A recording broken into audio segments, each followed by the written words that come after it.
জীবনে কখনো হতাশ হবেন না। জীবনে যাই হয়ে যাক না কেন, কখনো হতাশ হবেন না। মনে রাখবেন, আল্লাহ আপনার রব, আল্লাহ আপনার সাথে আছেন ইনশাআল্লাহ।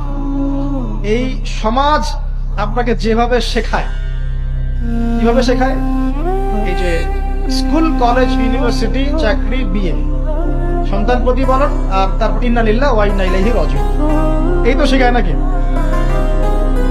সবসময় মনে রাখবেন যে আল্লাহ রাব্বুল আলামিনের পরিকল্পনাই আপনার উপরে সবচেয়ে বেশি অগ্রাধিকার যোগ্য, সমাজের পরিকল্পনা নয়।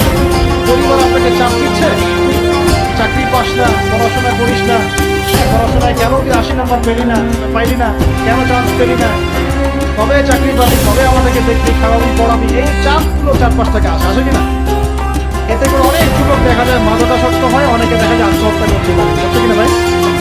এই সত্যতা থেকে আমি পয়েন্টটা আজকে লিখেছিলাম যে ভুলেও আল্লাহর প্রতি বিশ্বাস এবং তাওয়াক্কুল হারাবেন না। সমাজ যেভাবে শেখায়, সমাজ চারপাশে যে চাপ আপনাকে দিচ্ছে, এই চাপে নিজে গা ভাসিয়ে দিবেন না। আপনি আল্লাহর কাছে দোয়া করবেন, আল্লাহর কাছে পথ চেয়ে নেবেন এবং আল্লাহর তাওয়াক্কুল ভরসা করবেন, কখনো আত্মহত্যার পথ বেছে নেবেন।